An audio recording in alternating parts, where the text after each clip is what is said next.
আসসালামু আলাইকুম ওয়া রাহমাতুল্লাহি ওয়া বারাকাতুহু। প্রিয় দর্শক, জিবাস 24 এর বিশেষ আয়োজন রমাদানের পয়গাম অনুষ্ঠান থেকে আপনাদের সবাইকে আন্তরিক মোবারকবাদ জানাচ্ছি।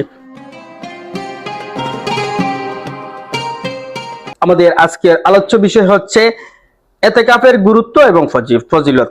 এই বিষয়ে গুরুত্বপূর্ণ আলোচনা করার জন্য আমাদের সাথে আলোচক হিসাবে উপস্থিত রয়েছেন মুফতি আব্দুল কুদ্দুস সাহেব দামাত বারকাতুহুল আলিয়া, মুহাদ্দিস, গোলাপনগর বাগা আরবিয়া ইসলামিয়া মাদ্রাসা। হযরতের কাছে জানতে চাইবো এতেকাফের গুরুত্ব এবং ফজিলত সম্বন্ধে।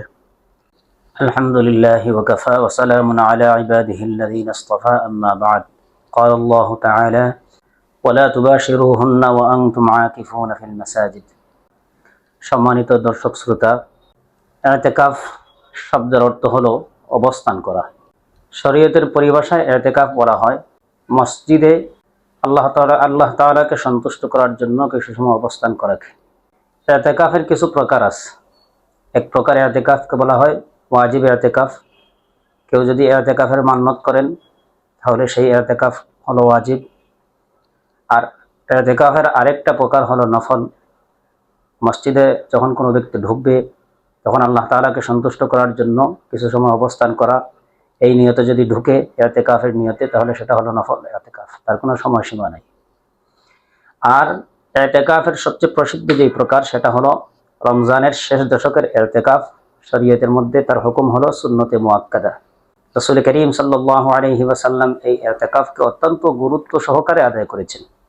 এই ইতিকাফের ফজিলত বর্ণনা করতে গিয়ে রাসূল করিম সাল্লাল্লাহু আলাইহি ওয়াসাল্লাম এক হাদিসের মধ্যে বলেন, মান ইতাকাফা ইয়াওমান ইবতিগা ওয়াজহিল্লাহ, যে ব্যক্তি আল্লাহ রাব্বুল আলামিনকে সন্তুষ্ট করার জন্য একদিনের ইতিকাফ করবে, রাসূল করিম সাল্লাল্লাহু আলাইহি ওয়াসাল্লাম বলেন, বা'আদাল্লাহু বাইনাহু ওয়া বাইনান নারি সালাসা হানাদিক, আল্লাহ রাব্বুল আলামিন তার এবং জাহান্নামের মধ্যখানে 3 খন্দকের দূরত্ব তৈরি করে দেন। এক খন্দকের পরিমাণ হলো, রাসূল করিম সাল্লাল্লাহু আলাইহি ওয়াসাল্লাম বলেন, আবআদা মিম্মা বাইনাল খাফিকাইন, আসমান এবং জমিনের মধ্যে যতটুকু পার্থক্য, এক খন্দকের পার্থক্য হলো ততটুকু। তাহলে বোঝা গেল ইতিকাফটা আল্লাহ রাব্বুল আলামিনের কাছে বড় ফজিলত এবং গুরুত্বপূর্ণ একটা ইবাদত। এই ইতিকাফের এত ফজিলত হাদিস শরীফের মধ্যে এসেছে। রাসূল করিম সাল্লাল্লাহু আলাইহি ওয়াসাল্লাম বলেন, এই ইতিকাফে মানুষের গুনাহকে দূর করে দেয়। আর এই ইতিকাফের কারণে রাসূল করিম সাল্লাল্লাহু আলাইহি ওয়াসাল্লাম বলতেছেন, বাহিরে গিয়ে ইতিকাফকারী অনেক ইবাদত করতে পারবে না, কিন্তু এই সমস্ত ইবাদতগুলা না করার পরেও আল্লাহ রাব্বুল আলামিন ইতিকাফকারীকে এই সমস্ত ইবাদতের সওয়াব দান করবেন। এজন্য ইতিকাফটা আল্লাহ রাব্বুল আলামিনের কাছে বড় ফজিলতপূর্ণ গুরুত্বপূর্ণ ইবাদত। বিশেষভাবে রমজানের শেষ দশকের ইতিকাফের ফজিলত হলো যে রমজানের একটা অন্যতম বিষয় হলো লাইলাতুল কদর। আর এই লাইলাতুল কদরটা হলো রমজানের শেষ দশকে।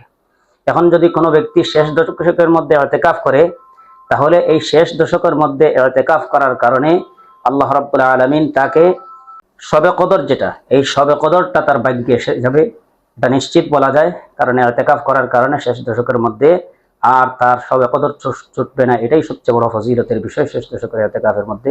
এজন্য আল্লাহ রাব্বুল আলামিন আমাদের প্রত্যেককে ইখলাসের সাথে আল্লাহ রাব্বুল আলামিনকে সন্তুষ্ট করার জন্য ইতিকাফ করার তৌফিক দান করুন, আমিন। এতক্ষণ যাবৎ হযরতের কাছ থেকে আমরা গুরুত্বপূর্ণ আলোচনা শুনছিলাম। প্রিয় দর্শক, আমরা রমজানের ফাজাইল জেনে আমল করার চেষ্টা করি। পরবর্তী অনুষ্ঠান দেখার আমন্ত্রণ জানিয়ে এই মুহূর্তে বিদায় নিচ্ছি। আসসালামু আলাইকুম ওয়া রাহমাতুল্লাহি ওয়া বারাকাতুহু।